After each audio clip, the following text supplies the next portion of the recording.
Hi, I'm Geri Solomon. I'm Hofstra University's Archivist. I'm here with Margie Miller, and we're going to talk about some of her mementos that we have here.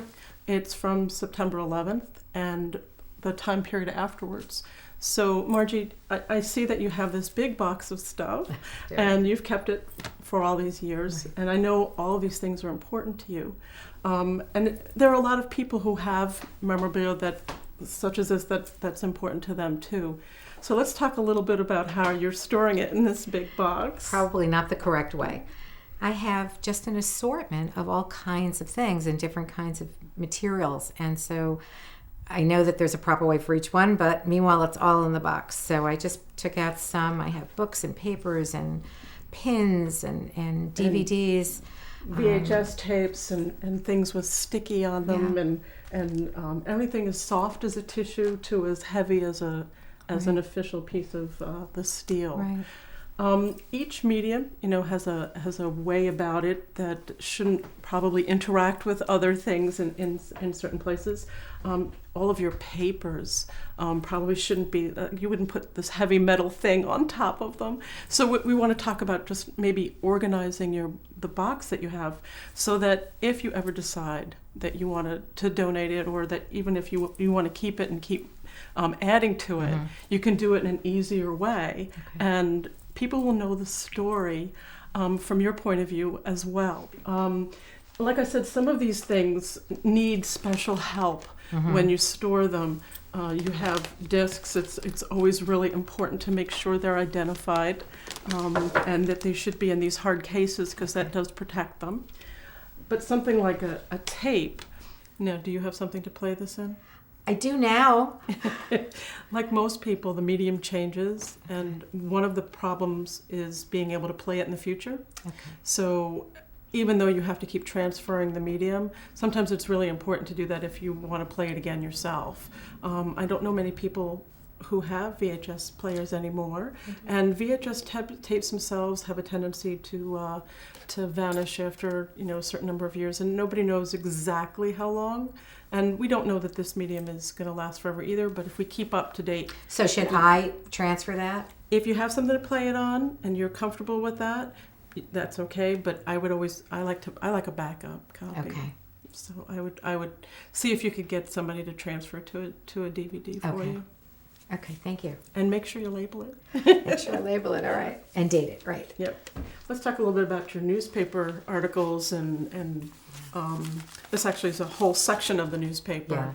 Yes. I know you had different reasons why you might have saved an article or a paper. Every paper.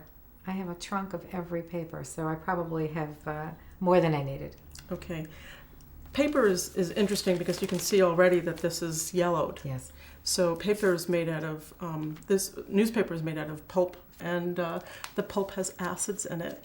And the acids will literally bleed through and destroy the paper and anything that touches it. So the newspapers specifically, you want to keep away from your programs and your good papers.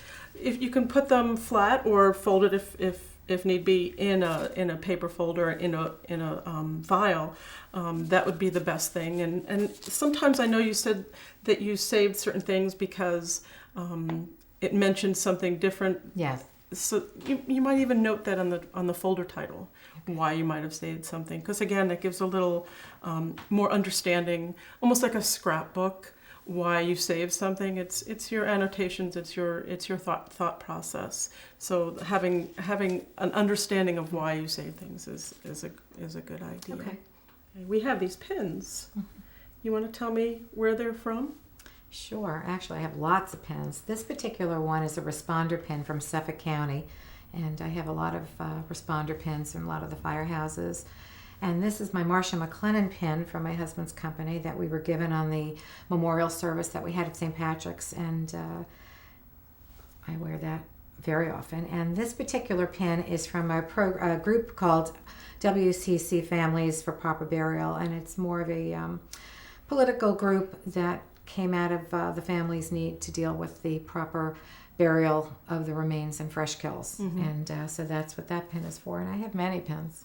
Well, one of the things that you could do to safeguard the pin, because you don't want the pin back to come apart from the pin, is to push it through a little piece of a paper, like a card, Okay. a cardstock, index card even, and then put it in an envelope with its identification.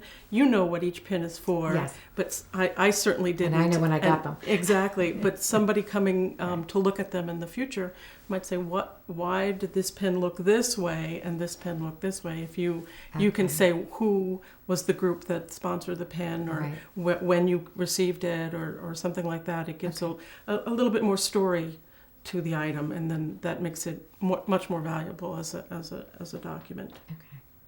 You have both books and signed programs, and I know a lot of these books are autographed as well. You want to tell me a little bit about these? Sure. Well, this particular book was written by a Japanese father who lost his son at the Trade Center, and he wrote a book of poetry in memory of his son. And I've met him several times through the years at the memorials, and this is a particular autograph copy for me and my work at the World Trade Center Family Center, but I do have my own copy as well, so I have several of these books. And actually I have almost every book about 9/11, so it's a whole collection. And then this particular program was from the World Trade Center Memorial that Nassau County created, and it's the Nassau County 9/11 Memorial. President Bush was there, and Governor Pataki, and Tom Swazi, our county executive, and Mayor Giuliani, and all of them signed the cover of our program. And actually I have a few of these because my kids were with me, so each one of us got one. And that is dated March 11th, 2004, and it has the list of all the victims from Nassau County.